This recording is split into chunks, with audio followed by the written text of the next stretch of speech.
Olá, meus irmãos, a paz do Senhor Jesus a cada um de vocês. Nós estamos aqui agora na primeira aula da EBD Online oficial. A aula que nós estaremos tratando hoje aqui é sobre a revista da CPAD, que tem como tema Aviva a Tua Obra, o chamado das Escrituras ao Quebrantamento e o Poder de Deus. Será a revista do primeiro trimestre de 2023, é esta que eu tenho em minhas mãos aqui. Nós estaremos utilizando aqui esta revista para poder passar a você que é professor e aluno da escola bíblica alguns subsídios e algumas ajudas para você poder elaborar sua aula, que será realizada aí na sua igreja no dia 1º de janeiro, primeiro domingo no mês de janeiro. Estará valendo aqui as lições da revista da CPAD, como também de outras revistas que estarão aí nos dando um conteúdo para o primeiro trimestre do ano 2023, que será o mês de janeiro, fevereiro e o mês de março. Esses 3 meses nós estaremos utilizando e estudando aqui as lições da escola bíblica da revista da CPAD, tá ok?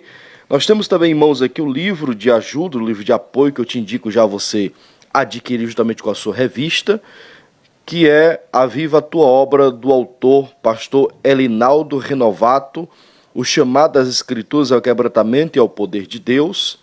É um ótimo livro. Eu tenho aí um outro canal, que é um canal de dicas de literatura. Eu estou fazendo um review desta obra aqui, vou deixar o link aqui embaixo para você ir lá e ver o review desta obra. Um livro muito edificante, um livro que tem um material de bastante qualidade da CPAD. Lá no review você vai estar vendo um pouco mais, certo? Nós estaremos aqui iniciando a primeira lição, para a gente não perder muito tempo aqui, que é precioso. A primeira lição, que será realizada no dia 1º de janeiro de 2023, e você está recebendo hoje aí, para você poder tirar o subsídio para as suas lições, né, para a sua aula do dia 1º de janeiro, que tem por tema o avivamento espiritual. O texto áureo aqui está em 2 de Crônicas, capítulo 7, e o verso de número 14, que eu gostaria de ler para você, que diz assim: Se o meu povo que se chama pelo meu nome se humilhar, orar e buscar a minha face, se converter dos seus maus caminhos, então eu ouvirei dos céus, perdoarei os seus pecados e sararei a sua terra. A verdade prática desta lição é o seguinte: humilhar-se diante de Deus, buscar a face do Senhor em oração e converter-se dos seus maus caminhos são atitudes que precedem o avivamento espiritual. As lições aqui, ela orienta que você tenha uma leitura diária, né, de segunda até o sábado, você possa ler uma indicação de algum livro e algum capítulo em específico, né?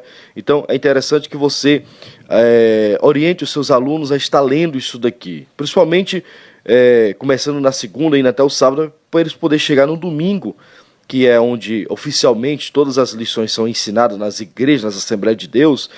Algumas outras já fazem na segunda, outras na quarta-feira, mas não importa, porém a temática, né, a cronologia da escola bíblica é sempre estar utilizando-se a EBD no domingo, né? Por isso que é a escola bíblica dominical. Então é interessante que essa leitura diária possa ser realizada aí na sua congregação, que os seus membros, né, alunos, possam fazer isso, certo? Aí eu não vou estar apresentando toda a revista, porque aí a gente vai estar muito tempo, e o tempo aqui é precioso. Então você pode estar fazendo a leitura bíblica em classe com seus alunos, normalmente, né, que é de 2 Crônicas 7, 12 ao 15, e Ageu 2, 5 ao 9. Aí na sua revista também tem hino sugerido, que é o hino da harpa cristã, o hino 5, o hino 358, o 363. Você pode também estar louvando esses hinos aí antes de qualquer aplicação da lição, ok? E tem um plano de aula, que você que é professor tem essa revista. Então tem um plano de aula que é interessante você também ler para entender qual é a intenção do autor acerca desta lição. Porém, nós vamos logo entrar para o comentário aqui da primeira lição da revista da CPAD. E entrando aqui no comentário, nós temos aqui uma introdução.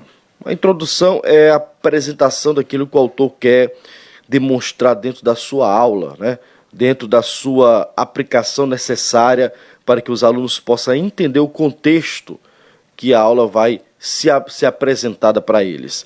E logo na introdução a gente encontra algumas aplicações interessantes que você pode realizar aí na sua classe, né, entre os seus alunos.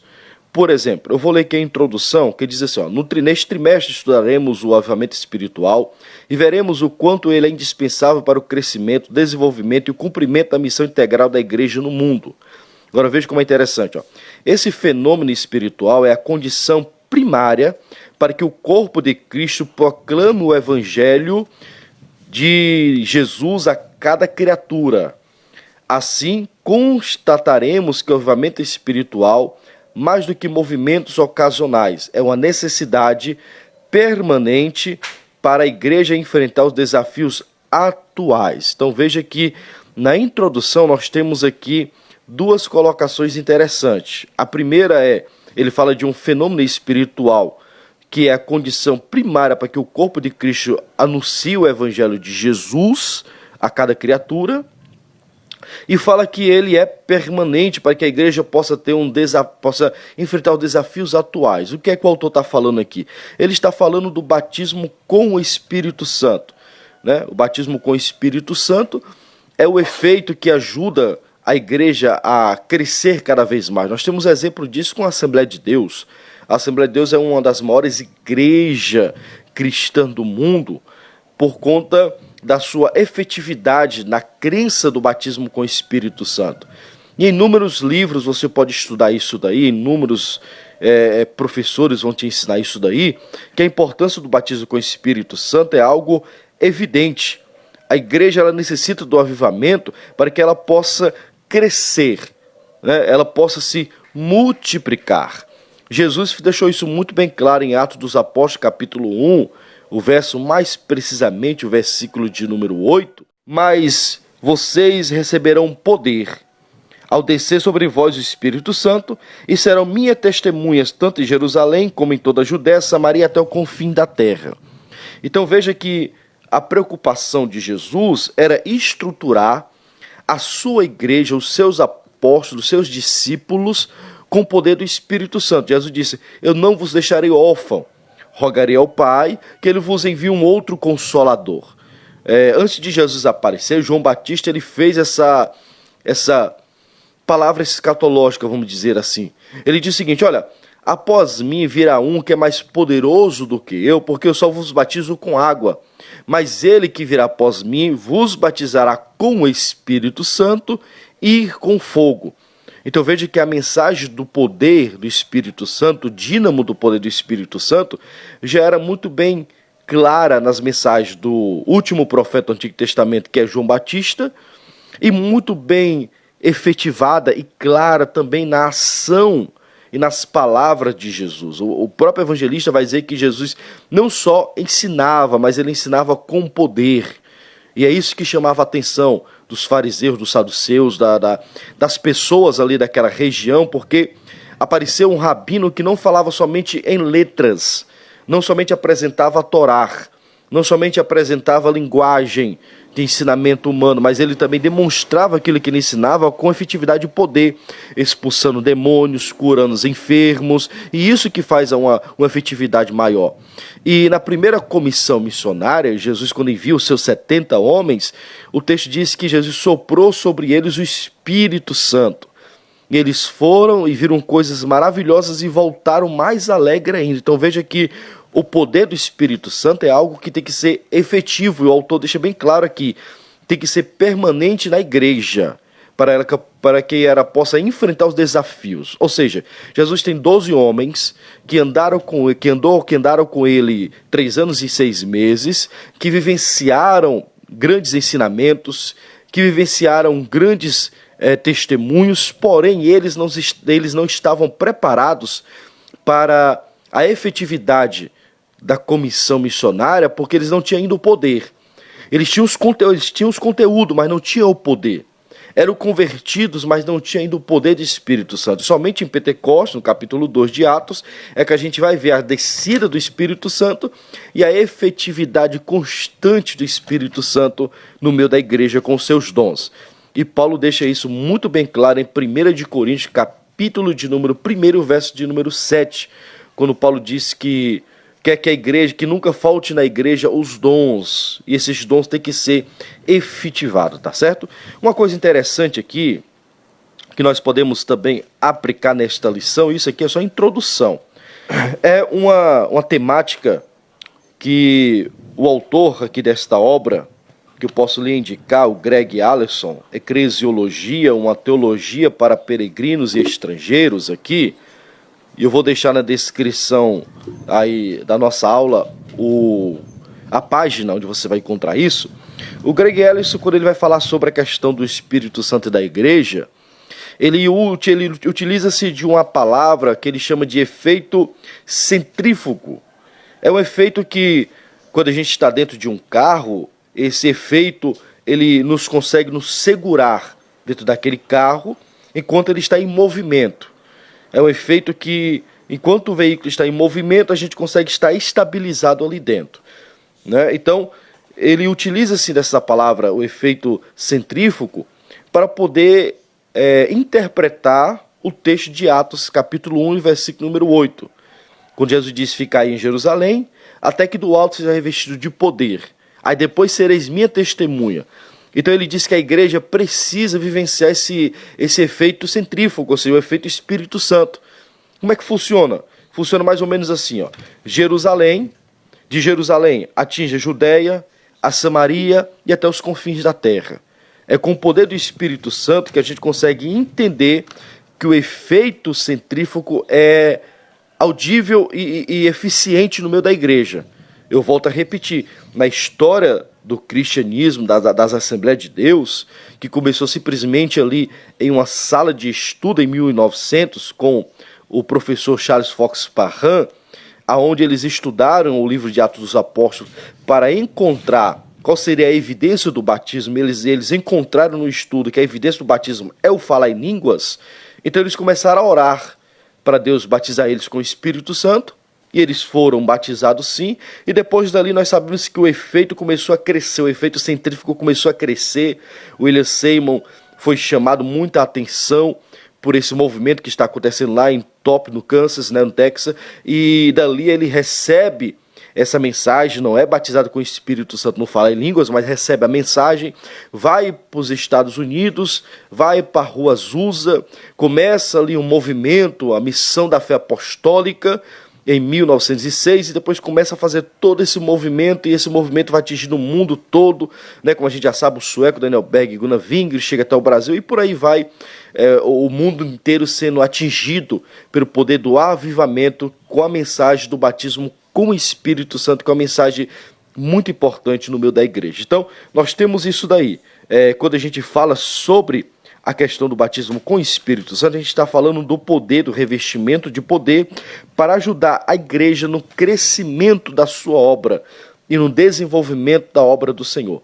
Eu quero te indicar aqui, logo nesta primeira parte, que você possa ler, se você tiver aí uma boa disciplina de leitura, você possa estar lendo aqui para te ajudar nesta aula que você vai realizar na sua igreja, o livro chamado Glossolalia, Jesus e a Igreja Apostólica como modelo sobre o dom de línguas, do Robert Menzies, da editora Carisma, um livretozinho pequeno aqui que dá para você ler aí dentro de 3 ou no máximo 4 dias.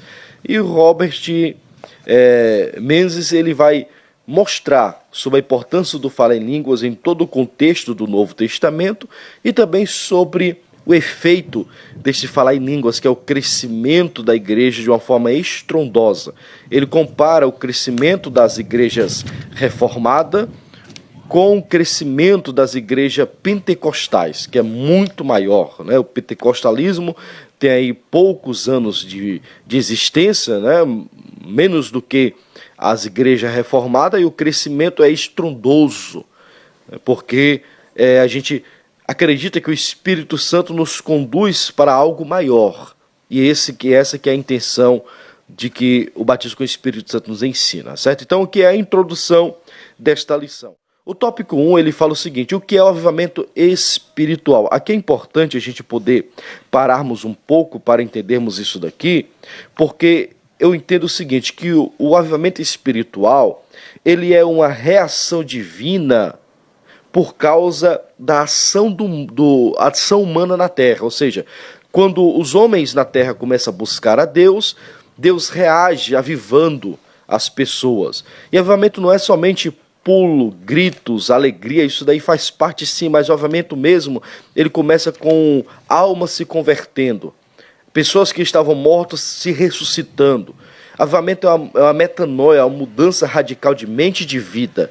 Então você pode estar utilizando aqui no tópico 1, eu não vou precisar ler para você, que você vai ler na sua classe aí de estudo, você pode estar utilizando o texto de Ezequiel, capítulo de número 37, quando fala do vale de osso seco. Isso daí é bastante interessante. Por quê? Porque o pastor Elinaldo Renovado aqui, o autor desta revista, ele diz que o pré-requisito para o avivamento espiritual está na crise. Então é através das crises que Deus manifesta o seu avivamento. Por exemplo, você pega Ezequiel 37. Então o que é que tem no texto de Ezequiel 37? Lá tem um vale de osso seco. Então o vale de osso seco representa uma crise, ou crises que a gente consegue vivenciar.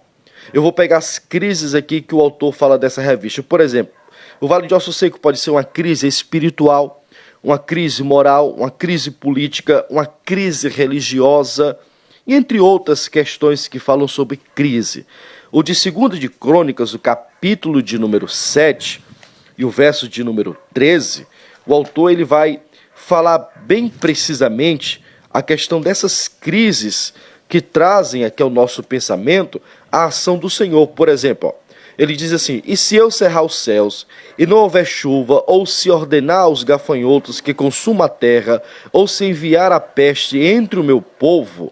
Isso aqui é uma questão que Deus está falando sobre as crises. Ele está dizendo, se tudo isso acontecer, e o meu povo passar a se humilhar, a buscar, a situação que eles estão vivendo vão ser mudada. Então o vale de osso seco, quando Deus joga Ezequiel lá dentro, qual era a intenção de Deus para Ezequiel? É trazer uma mensagem de avivamento para Israel. Só que a mensagem de avivamento só aconteceu a partir do momento em que Ezequiel tomou uma atitude no vale. Que foi que Deus disse: Ezequiel, pode esses ossos reviverem? Ezequiel disse: Senhor, tu sabe. Então Deus disse: Ezequiel, profetiza no vale e diga: ossos secos, ouve a palavra do Senhor. E aí os irmãos já sabem o que acontece. Quando Ezequiel profetiza na terra, Deus responde no céu. Ou seja, a ação humana chama uma reação divina, que é o avivamento. E Ezequiel disse que enquanto ele profetizava, os ossos se juntaram, osso a seu osso, começou a crescer nervo, pele, carne, se levantou um exército. Ou seja, enquanto Ezequiel clamava na terra, Deus trazia uma ação divina sobre a terra. Então veja que o avivamento, ela é uma reação divina para a ação humana. Então Ezequiel 37, ele fala muito bem sobre isso. E uma questão muito interessante que você pode utilizar aí, é também você falar um pouco sobre o avivamento no país de Gales. O país de Gales é um paísinho pequeno ali, na parte da Inglaterra, na Grã-Bretanha ali, na parte da Europa. É um país de pouca população, um país muito menor do que mesmo nós podemos ter aí a Amazônia. E o país de Gales, ele foi um país que vivenciou um dos maiores avivamentos do mundo, porque quase 90% da população do país de Gales se converteram ao cristianismo, através de um grande avivamento que começou através de uma atitude de um simples homem que aos seus 13 anos de idade teve a sua notoriedade de buscar a Deus e buscou ao Senhor durante 13 anos, ou seja, com 26 anos de idade, ele começou a vivenciar o avivamento.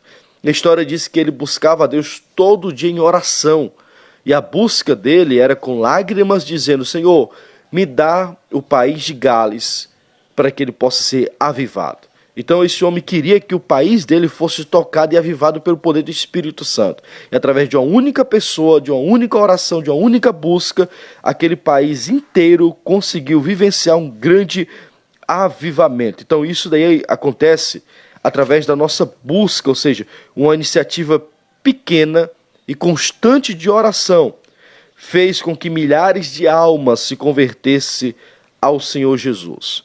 É interessante aqui que o autor desta revista, ele também escreve no seu livro, Avivamento, a obra, né, Aviva a obra, a tua obra, ele escreve aqui na página de número 12, se você tiver ele aí em suas mãos, ele escreve sobre a questão de alguns homens que buscaram ao Senhor e foram incentivo para que o avivamento acontecesse no mundo todo através da reforma protestante.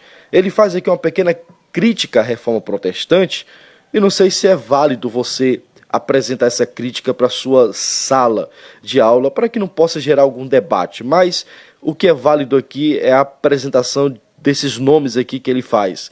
O pastor Elinaldo Renovato, ele faz, por exemplo, a apresentação do nome de Jean Hus, que foi um homem anterior a Martim Lutero, um homem que lutou contra a Igreja Católica e o sistema romano, um homem que foi queimado vivo por causa da sua mensagem, da sua constância, sua fidelidade.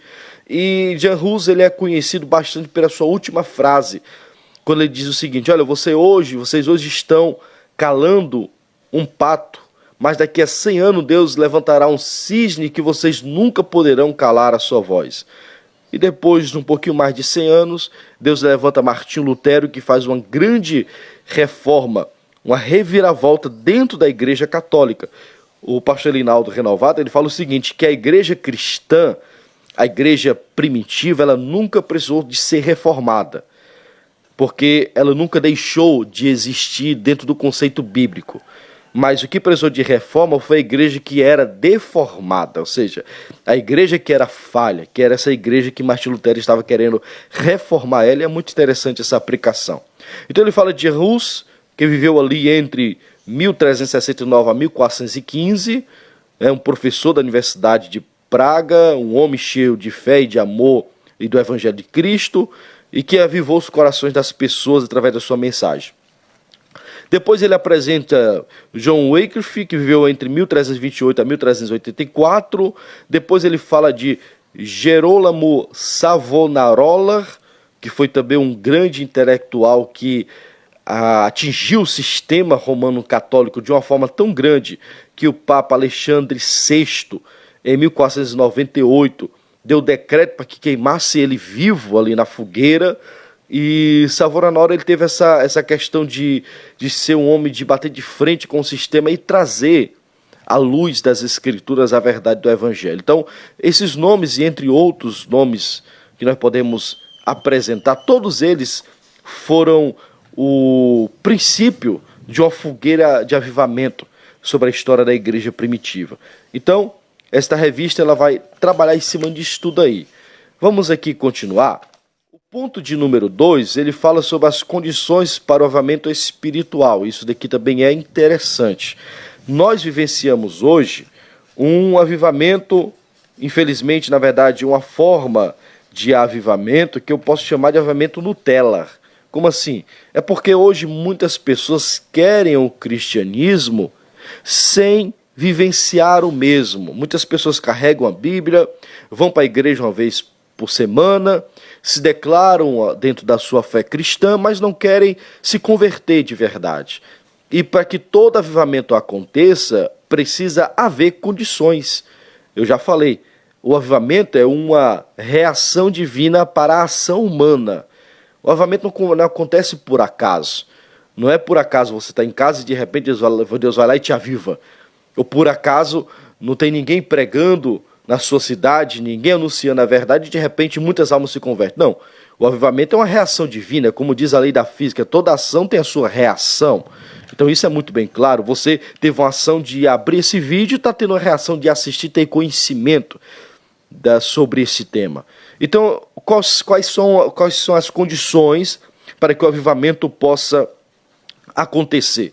O autor aqui, o pastor Elinaldo Renovato, ele utiliza-se o texto de 2 Crônicas, capítulo 7, precisamente o versículo número 14. Ele lê o versículo 13 ao 17, mas precisamente é o 14 que ele utiliza aqui, que o 14 todos nós já conhecemos.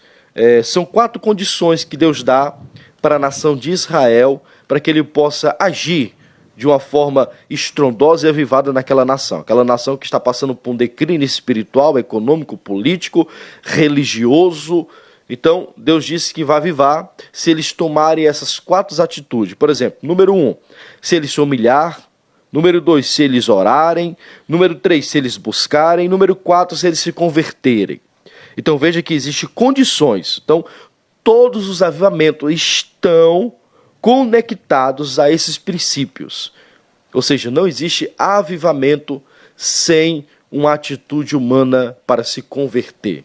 Então, ou seja, não é somente você ir para a igreja, não é somente você assistir um culto, não é somente você ler um versículo, não é somente você ouvir um louvor.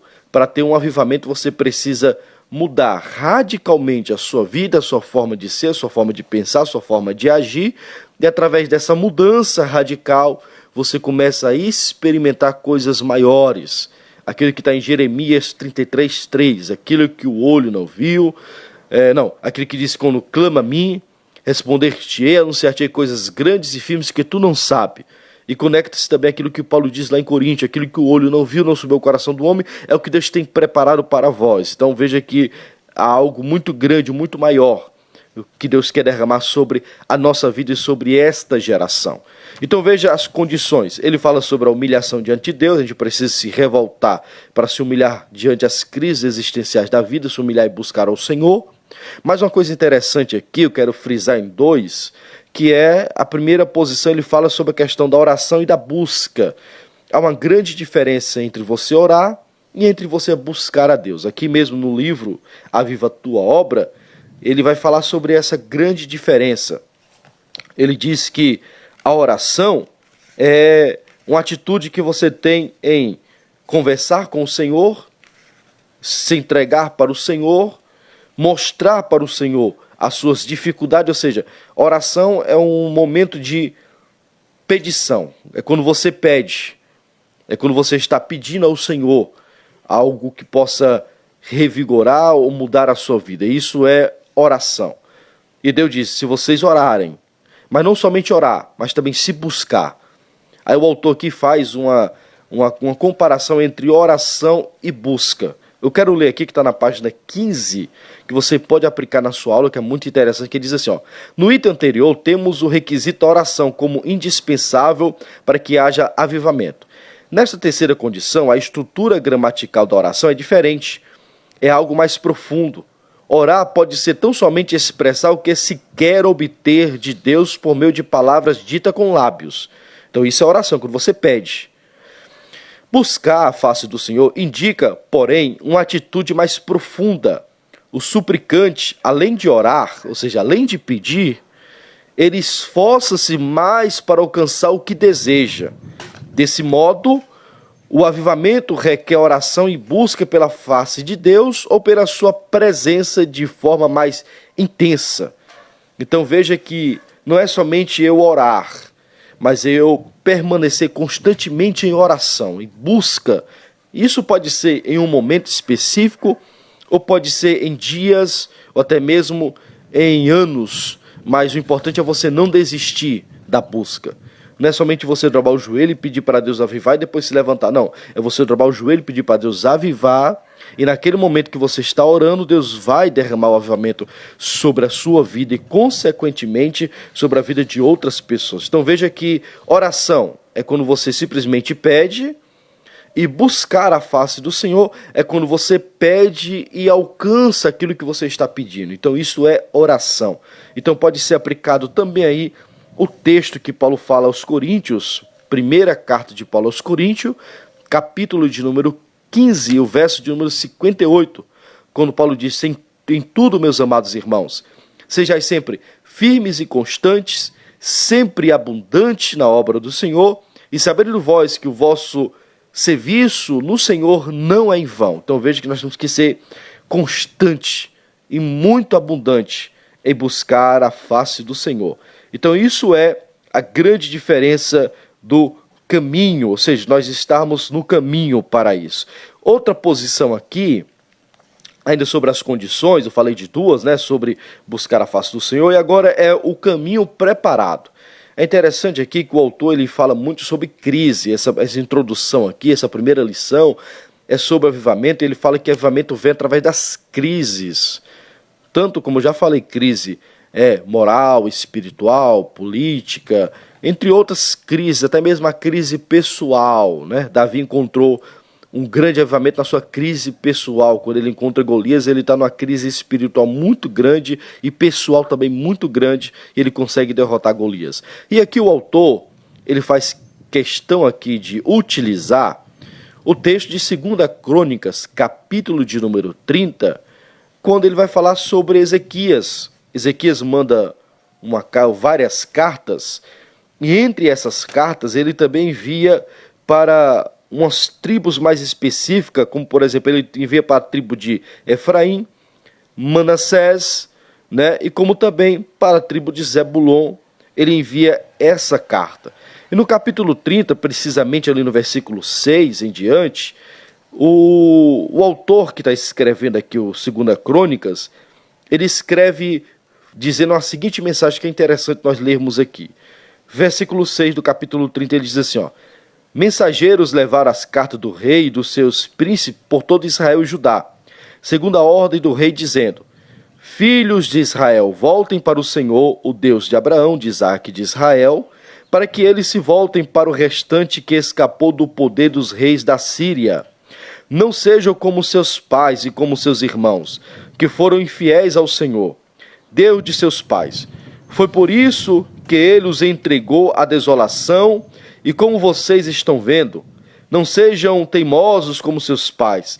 Entregue-se ao Senhor e venha ao seu santuário, e que ele santificou para sempre. Sirva ao Senhor, o Deus de vocês, para que o furor da sua ira se afaste de vocês. Porque se vocês se voltarem para o Senhor, os irmãos e os filhos de vocês acharão misericórdia diante dos que os levaram cativo, e eles voltarão a esta terra.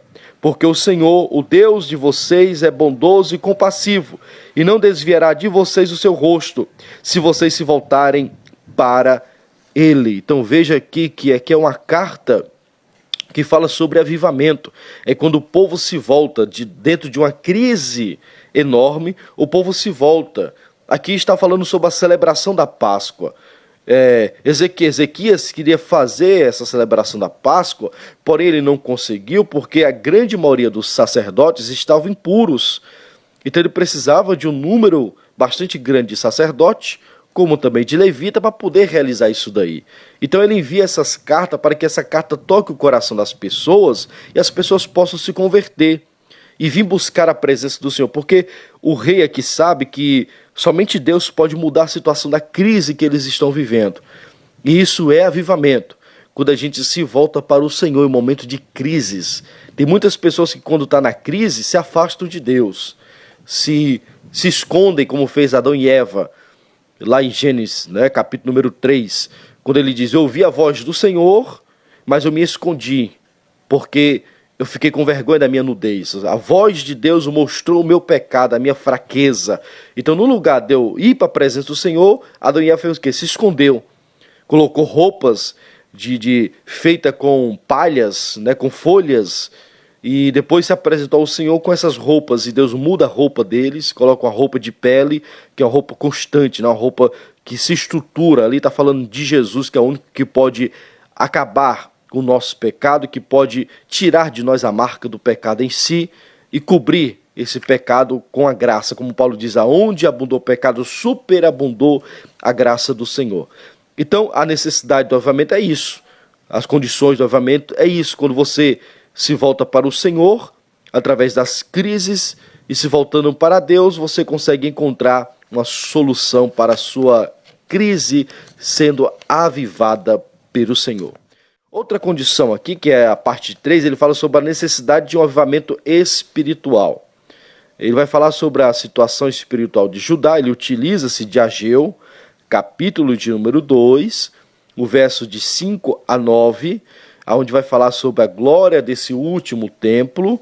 Aqui, esse capítulo aqui, na verdade esse livro, pode ser dividido em duas partes. A primeira parte, o capítulo 1, está falando sobre o desejo e a prosperidade que Deus quer derramar sobre o povo. No capítulo 1, Deus diz, olha, vocês comem, mas não matam a fome. Vocês se vestem, mas parece que estão andando nu. Vocês trabalham, mas não conseguem nada, porque tudo que vocês arrecadam colocam numa bolsa que está furada. E vocês têm uma casa luxuosa e a minha casa está caída. Então Deus chama o povo, olha o desejo de Deus. Voltem-se para mim, reconstrua-se um templo para mim. Aí vem a prosperidade, que aí sim vocês vão vivenciar coisas maiores, que a glória dessa última casa será maior do que a da primeira. Então veja que tem um desejo de Deus. Qual é o desejo de Deus? É que nós vivemos debaixo de uma prosperidade. E prosperidade é isso. Prosperidade não é somente você ter condições financeiras. Prosperidade é você ter uma condição adequada para você e saber administrar. O povo tinha dinheiro, mas não tinha administração. Não tinha conhecimento divino para administrar aquilo que ele estava nas mãos dele. Deus está dizendo, olha, para vocês parece que está tudo bem. Vocês estão comendo, vocês estão se vestindo, vocês estão até, entre aspas, economizando, mas porém, vocês não têm nada. Porque vocês poderiam viver algo maior. Vocês poderiam ter um banquete maior. Vocês poderiam ter roupas melhores. Vocês poderiam ter uma condição financeira maior se vocês voltassem para mim. Até o texto vai dizer o seguinte, quando Deus diz, ó, eu sou o Deus do ouro, eu sou o Deus da prata. Então Deus está dizendo que toda a finança está nas mãos do Senhor, dando sabedoria para nós. E o capítulo 2 é sobre isso. Ele fala sobre a situação de Israel e Deus manda o povo reconstruir um templo. O autor, ele coloca essas posições. Ele fala sobre a destruição do templo e a morte, era o que estava muito visível ali. A carta de Ageu, né, o livro de Ageu e de Zacarias, são livros posteriores ao grande exílio que houve dentro do reino de Judá, né, e em Jerusalém. Então aquele povo que ficaram lá, depois que retornaram para Jerusalém, encontraram ali Jerusalém um pouco caído, destruído, espiritual, moralmente. Então Deus levanta Ageu e um pouquinho mais na frente Deus levanta Zacarias para ajudar Ageu dessa distribuição de uma mensagem de avivamento. E o autor aqui, o pastor Elinaldo Renovado, ele vai falar sobre a reconstrução do templo, o chamado para reconstruir o templo do Senhor. Ele fala sobre a destruição e a morte que houve naquela época de exílio. Aí ele fala sobre o chamado para reconstruir o templo. Deus levanta homens para realizar a sua obra e o desejado das nações e a glória da segunda casa, né? Aqui também nesse capítulo 2, o desejado das nações está falando sobre a questão escatológica, que é Jesus. E a glória da última casa também é escatológica, que é sobre o segundo templo de Salomão, que será reconstruído, e quando ele será reconstruído, será palco ali da ação do anticristo, e depois do arrebatamento, né, a ação do anticristo, e por aí vai, nós vamos vivenciar o desejado das nações, que é Jesus, que vem montado num cavalo branco para defender Israel e trazer ali uma vitória eterna, colocar o diabo no seu lugar onde ele merece, que é o inferno que foi feito para ele e os seus demônios, e depois daí nós temos um milênio de paz, de gozo e de alegria. E o autor ele vai terminar aqui falando sobre a necessidade de um avivamento espiritual. Ele fala sobre a frieza e a mornidão espiritual sobre os corações de um povo ou de uma igreja local. É interessante que no seu livro sobre o livro de apoio a esta revista, A Viva a Tua Obra, o pastor, que é pastor aqui do Rio Grande do Norte, né, Parnamirim do Rio Grande do Norte, ele fala algo muito interessante que é real no nosso meio. Ele diz o seguinte: tem muitas pessoas que vão para a igreja somente em épocas de festas, em épocas de eventos. As igrejas estão lotadas de pessoas. Agora, quando se volta para o culto de oração, a igreja tem minorias, porque são poucas pessoas que desejam buscar a Deus, só querem mesmo vivenciar os momentos de festas, de prazeres, não querem a busca constante com o Senhor. E o avivamento é isso, é quando você busca a Deus, é quando você está diante do Senhor. E ele termina aqui com a sua conclusão, eu gostaria de ler ela, que é muito interessante, que ele diz assim, ó: quando o povo de Deus se encontrar em situação de frieza espiritual, a vontade divina é a de sempre reacender a chama para que a chama que está se apagando. Se for preciso, ele usará uma crise para isso. usará circunstância diversa para levar o seu povo ao deserto, a fim de falar ao seu coração, como Oséias 2,14. A sua exigência, porém, é que o seu povo se humilhe, busque a sua face e se converta dos seus maus caminhos, então o avivamento espiritual não tardará. E aqui eu quero te indicar um livro que é muito interessante, que é sobre por que tarda o avivamento. Eu vou colocar o nome do autor aí, e você pode adquirir essa obra que é muito bom, que fala bastante sobre isso e vai te ajudar também dentro da sua aula, para você poder estar trabalhando isso daí, tá bom? Aqui para a gente poder já encerrar aqui esta nossa primeira aula da primeira lição, eu quero te indicar para você que é professor, que você possa ler o Auxílio da Vida Cristã, que vem aí na sua revista, que fala sobre o avivamento, como definir o avivamento. É que é bastante interessante, que você pode utilizar, e o autor aqui, ele indica um livro chamado Fundamentos Bíblicos de um Autêntico Avivamento, que é da editora CPAD, que é um livro do Claudinor de Andrade Correia, que é um livro que vai falar sobre avivamento, que é algo muito interessante para você poder ler para a sua escola, né, para a sua lição, para ajudar a sua aula, tá bom? E aqui tem alguns conteúdos, perguntas e respostas, que para você que é aluno, é interessante você compre a revista do aluno, para que você possa responder essas perguntas, porque não do professor já vem, e não é muito interessante isso daí. Você que é aluno, você possa responder isso daqui de acordo com a leitura que você vai fazer e com o conhecimento que você tem, para chegar na sala de aula no dia, quando o professor fazer essa pergunta, você ter a resposta. É assim que a gente trabalhava dentro da escola bíblica dominical, tá ok? Então aqui foi a primeira lição, onde nós apresentamos para você aqui sobre o que é o avivamento.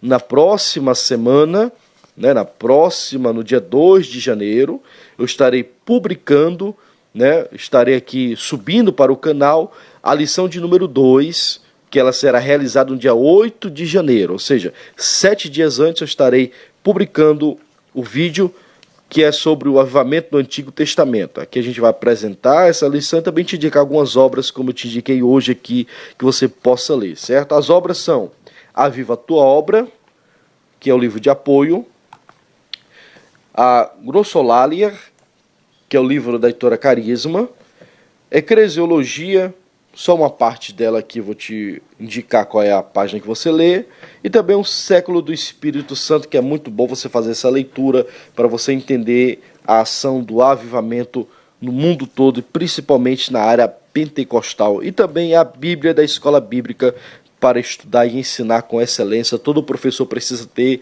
esta obra, que é fundamental para você, tanto para a escola bíblica como também para o seu estudo diário, tá ok? Então, você que ficou conosco até agora, não se esqueça de se inscrever no canal, ativar o sininho e compartilhar esse vídeo para que outras pessoas possam ser alcançadas com o ensinamento da EBD, tá bom? Que Deus em Cristo te abençoe.